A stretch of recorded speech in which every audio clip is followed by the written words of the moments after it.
Hello students, अब हमारा 5th chapter start हो रहा है। टॉपिक का नाम है आपका पीआईसी माइक्रो कंट्रोलर। तो पीआईसी जो है वो स्टैंड करता है पेरिफेरल इंटरफेस कंट्रोलर। एक ऐसा माइक्रो कंट्रोलर जिसमें इनपुट आउटपुट डिवाइसेस का काफ़ी यूजेज हो रहा है और इंटरफेसिंग हो रही है। इस तरह के माइक्रो कंट्रोलर काफ़ी फास्ट होते हैं और इसमें प्रोग्राम एग्जीक्यूशन काफ़ी इजी होता है अगर हम कंपैरिजन करें अदर माइक्रो कंट्रोलर से। पीआईसी माइक्रो कंट्रोलर जो है वो बना होता है हार्वर्ड आर्किटेक्चर के आधार पे, और इस तरह के माइक्रो कंट्रोलर आपके जो है अगर इलेक्ट्रॉनिक डिवाइसेस की बात की जाए तो फ़ोन्स में, कंप्यूटर कंट्रोल सिस्टम्स में, अलार्म सिस्टम्स में पाए जाते हैं।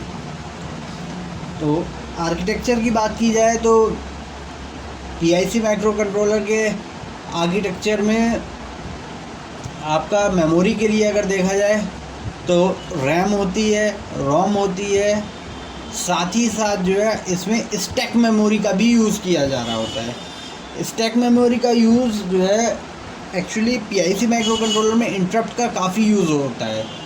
तो जैसे ही कोई प्रोग्राम एग्जीक्यूट हो रहा है, कोई इंटरप्ट आ जाता है, तो ऐसे केस में वो जो प्रोग्राम एग्जीक्यूट हो रहा था उसकी डिटेल्स स्टैक में जाके सेव हो जाती हैं, और जो हायर प्रायोरिटी प्रोग्राम था जो एग्जीक्यूट हो गया तो उसके बाद स्टैक से वो प्रोग्राम फिर से वापस आ जाता है मेमोरी में, रैम में, और एग्जीक्यूट होना स्टार्ट हो जाता है। मेन फीचर्स की बात करें अगर पीआईसी माइक्रो कंट्रोलर की, तो रैम, इसमें फ्लैश मेमोरी का भी यूज़ होता है, टाइमर्स, काउंटर्स, EEPROM का यूज़ होता है, इनपुट आउटपुट पोर्ट्स हैं। अगर प्रोटोकॉल की बात की जाए तो UART का यूज़ हो रहा है। हमने पहले UART पढ़ा था, universal asynchronous receiver and transmitter. यहाँ पे क्या है, universal synchronous and asynchronous receiver and transmitter. CCP का यूज़ होता है यहाँ, capture, compare and modulated program को जो है वो चेक करते हैं। कंपैरेटर का यूज़ हो रहा होता है, analog to digital converter, parallel slave port का, LCD और इन सर्किट सीरियल प्रोग्रामिंग का। और अगर बात की जाए पीआईसी माइक्रो कंट्रोलर को तो हम 4 टाइप्स में डिवाइड करते हैं: baseline PIC, mid range PIC, enhance mid range PIC और पीआईसी 18। ये आपका ब्लॉक डायग्राम है पीआईसी माइक्रो कंट्रोलर का।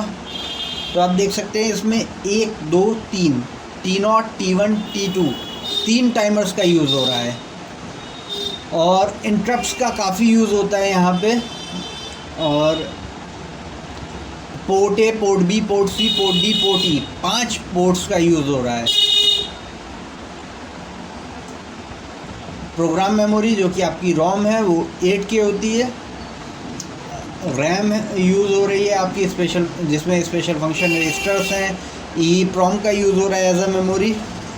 पावर सप्लाई आपकी 2 से 5.5 वोल्ट रहती है, और ऑसिलेटर जो है उसकी फ्रीक्वेंसी रहती है 0 से 20 मेगाहर्ट्ज़। अगर सीरियल कम्युनिकेशन की बात की जाए तो UART, SPI serial peripheral interface, या I2C इंटर इंटीग्रेटेड सर्किट, इस तरह की सीरियल कम्युनिकेशन का यूज़ हो रहा है। सबसे पहले बात करते हैं सेंट्रल प्रोसेसिंग यूनिट की। तो जो है पीआईसी माइक्रो कंट्रोलर का भी CPU बिल्कुल सिमिलर होता है अदर माइक्रो कंट्रोलर से। इसमें भी ALU, CU, MU और एक्यूमुलेटर। ALU आपकी अरिथमेटिक लॉजिक यूनिट हो गई, जो कि अरिथमेटिक और लॉजिकल फंक्शंस के लिए यूज़ होता है। CU control unit, control unit का काम होता है आपके इंटरनल एक्सटर्नल पेरिफेरल्स के जो है कनेक्शंस के लिए। और आपका MU मेमोरी यूनिट हो गई। एक्यूमुलेटर जो है वो आपके रिज़ल्ट स्टोर करता है, और अगर कोई फर्दर प्रोसेसिंग होनी है तो उसके लिए यूज़ होता है।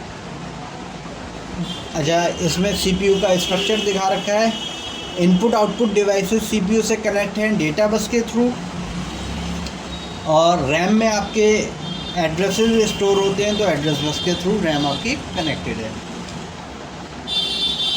अच्छा, मेमोरी ऑर्गेनाइजेशन की बात की जाए तो पीआईसी में रैम, रोम और स्टैक मेमोरी यूज़ होती है।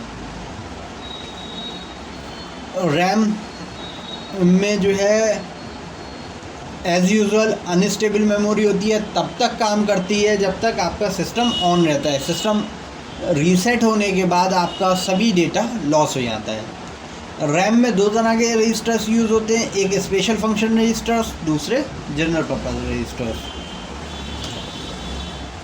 जनरल पर्पस रजिस्टर्स जो है वो जैसे कि नाम बता रहा है जनरल काम करते हैं, जैसे कि मल्टीप्लिकेशन हो गया, एडिशन हो गया, या फिर जो है डेटा स्टोरिंग हो गई, ये सब काम करते हैं। स्पेशल फंक्शन रजिस्टर्स का एक स्पेशल फंक्शन होता है और उसी के अकॉर्डिंग वो काम करते हैं। Special function registers at the time of manufacturing set कर दिया जाता है, इसका ये फंक्शन है, और उसी के अकॉर्डिंग एज़ पर यूजेज हम यूज़ करते हैं। अगर रोम की बात की जाए तो रोम को हम जो है वो प्रोग्राम मेमोरी भी बोलते हैं, और जो है यहाँ पर आपको प्रोग्राम राइट कर सकते, वन टाइम होता है, most of the time read only होता है। आप एक बार राइट कर दिया, उसके बाद आप सिर्फ रीड कर सकते हैं, और जो भी इंस्ट्रक्शंस होती हैं वो मोस्टली रोम से उठ के आती हैं। जो वर्किंग होती है वो आपकी पूरी की पूरी माइक्रो कंट्रोलर की वो डिपेंड होती है रोम पर। नेक्स्ट है आपका electrically erasable programmable read only memory. तो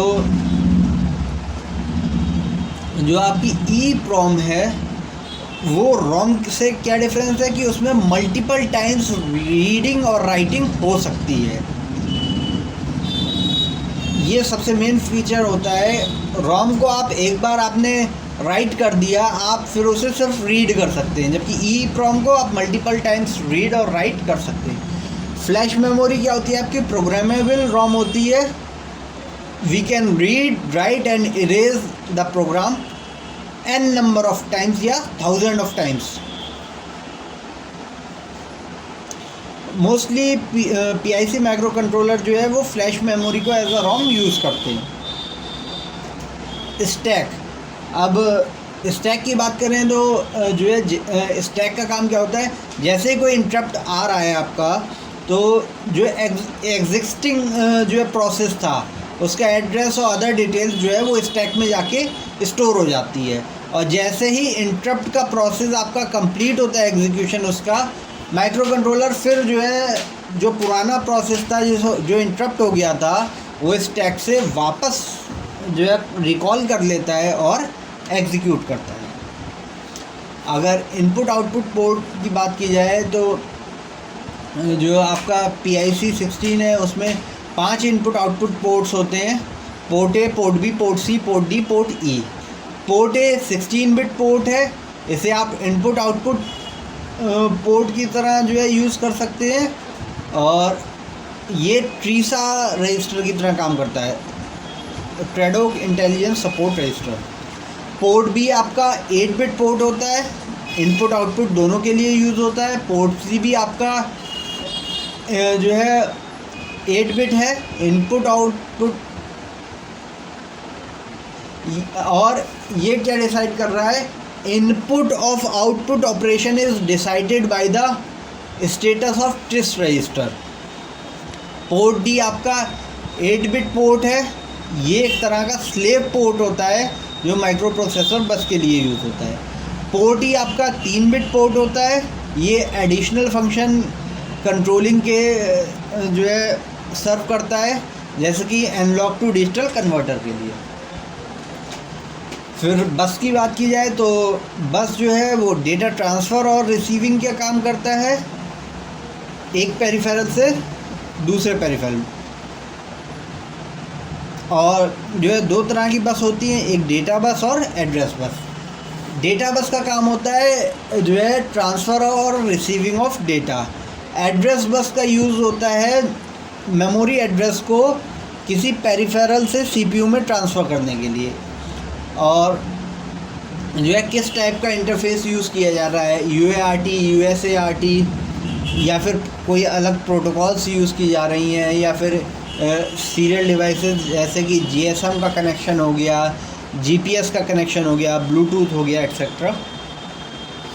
नेक्स्ट है आपका analogue to digital converters.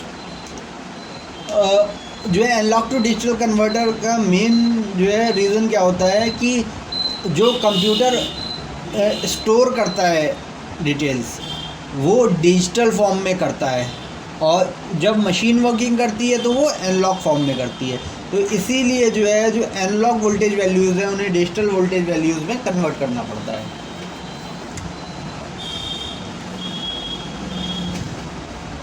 Analogue to digital module जो है वो 5 इनपुट पे डिपेंड होता है, जिन 28 पिन डिवाइसेस, और 8 इनपुट रहते हैं 40 पिन डिवाइसेस के लिए।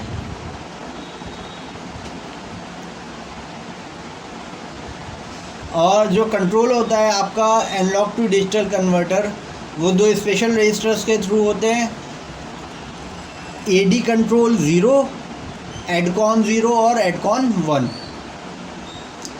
और जो अपर बिट्स ऑफ कन्वर्टर हैं उन्हें एड्रेस किया जाता है ADRES H से, लोअर बिट्स को एड्रेस किया जाता है ADRS L से। H आपका हायर बिट्स को रिप्रेजेंट कर रहा है, L लोअर बिट्स को, और 5 वोल्ट का एनालॉग रेफरेंस वोल्टेज आपका यूज़ होता है। नेक्स्ट अगर टाइमर्स एंड काउंटर्स की बात की जाए तो आपके 4 टाइमर या काउंटर यूज़ हो रहे हैं। आपका एक 8 बिट टाइमर है, और बाकी जो 3 टाइमर्स हैं उनके पास चॉइस रहती है कि 8 बिट वर्किंग मोड रहेगा या 16 बिट। अच्छा, टाइमर्स का यूज़ होता है एक्यूरेसी ऑफ एक्शंस के लिए, या फिर जो है किन्हीं 2 ऑपरेशंस के बीच स्पेसिफिक टाइम डिले प्रोवाइड कराने के लिए। नेक्स्ट है आपका इंटरप्ट्स। तो PIC माइक्रो कंट्रोलर जो है उसमें 20 इंटरनल इंटरप्ट्स होती हैं और 3 एक्सटर्नल इंटरप्ट सोर्सेज होते हैं, जो कि कनेक्ट होते हैं आपके एनालॉग टू डिजिटल कन्वर्टर से, USART से, टाइमर से या किसी और चीज़ से। अब नेक्स्ट है आपका सीरियल कम्युनिकेशन। तो सीरियल कम्युनिकेशन जो है ट्रांसमिटिंग होती है आपकी राइटिंग के लिए, और रिसीविंग होती है रीडिंग के लिए।